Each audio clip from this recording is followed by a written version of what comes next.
Hey my friends, how you doing? In Morocco, there is a stupid article of law that can send you to jail just because you're in a state of love. In the penal code, it's forbidden in Morocco for you, be you, a man or a female, a male or a female. It's forbidden that you receive somebody at your house, at your own place, at your own zone of comfort, at your own space that you pay your bills to stay at. You cannot receive the opposite sex because anybody from your neighborhood might call the police and the police will come and arrest your ass. That's what they would do. This situation, I had to face it in 2003. I was recruited as a teacher of English in high school in Gulmim City. A new teacher, a novice teacher of English who was trying to make a living. And going straight forward to the point, 1 month, I arrived on September the 1st, 2003 to Gulmim.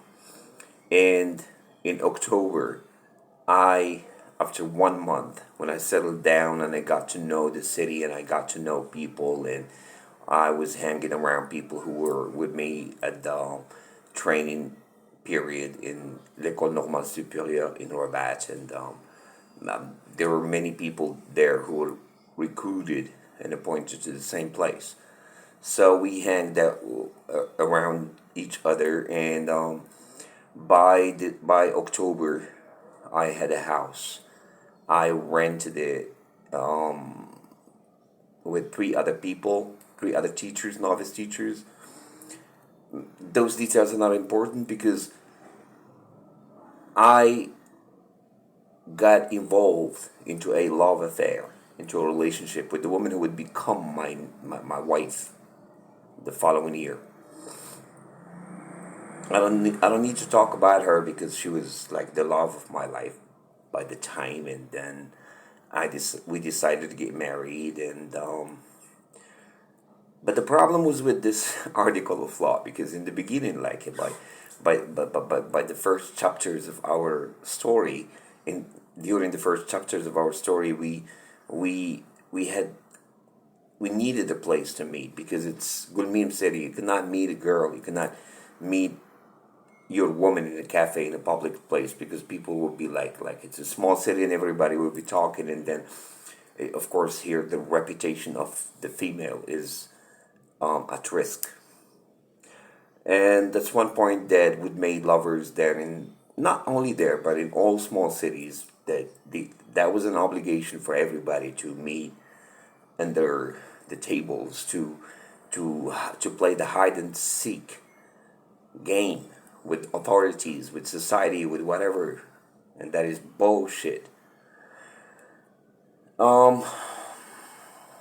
I was okay in the first house I had. I was with my friends. I had my own room, and I would receive my girlfriend there, who would become my wife, and we were in love. Everything was good. She was beyond legal age, and everything was good. I was 24. She was 18, and everything was good. Like as normal human life would allow and would dictate. And it's the law of humans to fall in love and to have a relationship and to be okay in that relationship without having any kind of fear from society or the others being judgmental or whatever you might name it. So that is just bull crap at the time. Like when you experience it, when you live the situation, you just feel that it's bull crap. So the thing is, I was receiving my girlfriend in my place, in my room. And at a certain time, we had to move from that house to a just like next street neighborhood, because the man, the owner of the house, said, okay, just 1 month, I got you a rain, you can go to the next house, it's just nearby, it's not where, like, far away, because I have to give like, to set new embellishments to the house, like decoration and you name it, like he has to paint walls and do whatever, like fix the sewage, I don't know what, but he had a month. We said okay, because we were in a very friendly relationship with the owner, with the landlord, as English names him or her. So we moved, but the neighborhood I moved in, somebody came to me on the very first day and told me, yo, Kareem, man, I know you're a novice teacher, you're a new teacher in Gulmim, and that you have a girlfriend. And he even knew her name, because Gulmim is very small and she was so pretty not to be noticed. And he said, don't try to receive her at the place you're about to move in now, or you've just moved in now, because you both the all asses will be arrested. I said, why? He said, well, there is a motherfucker around. There is somebody, like he's a jeweler, somebody who sells gold.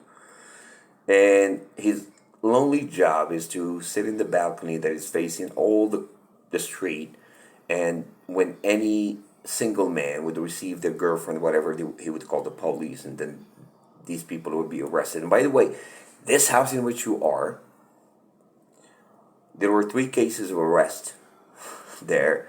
Like the police came twice to arrest people at 3 different occasions.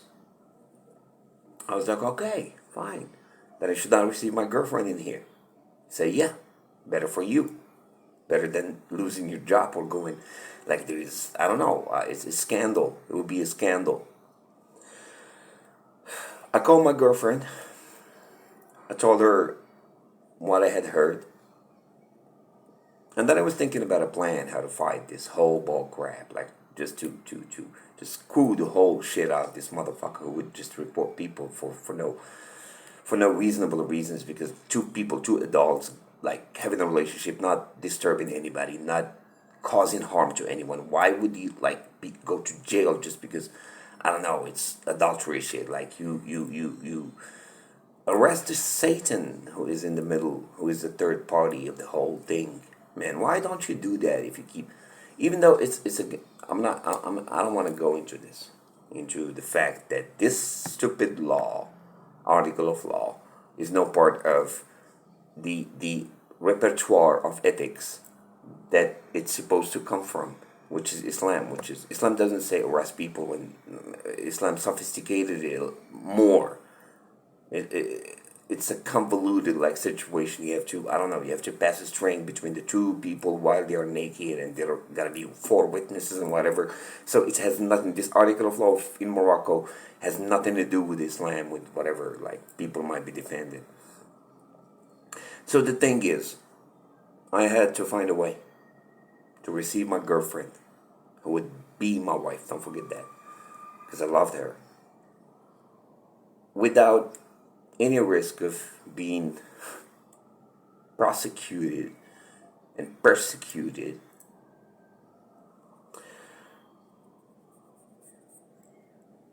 I had an idea. That was I don't know. I don't want to describe it, because I don't want to go complimenting myself on it. You do so. I called my sister. I have a sister who is 7 years older or something like that. I called her and said, your brother is inviting you to Gulmim City to spend some days in his house and just to see the city. I will show you the city around, and just would have a good time, and it's opportunity to go in festivity, since your little brother has got a job and he's a teacher now of English in high school in the gate of Morocco called Gulmim. And she said, okay, fine. She said, I'm coming. She came. We set the date, like the exact date of her arrival, and I was sure that the bus would drop her in the city around 8 o'clock in the morning, 8:30, something like that. I received her at that bus station, and I was sure that the guy was sitting by the balcony at 9 o'clock waiting for new baits, new victims. And I was supposed to be the next victim in his list the next morning, that morning, and I was, and I meant it. So I just got with my sister into the house at 9 o'clock. And I was sure I had to look up a little bit when we were passing by. When we get into the street, I looked up a little bit to check if he was in the balcony, and he damn was. And I was happy for that. He is here. He's gonna call the police, and that's what happened. Because 1 hour after I and my sister had got to the house, had gone to into the house, I heard knocks at the door. It's police. You have somebody in here. Yes, I do have somebody in here. You caught red-handed with adultery. Get the fuck out of here. We went inside. This is my goddamn sister. Let me see your ID. Here's her ID. Here's my ID. It's the same fucking family name.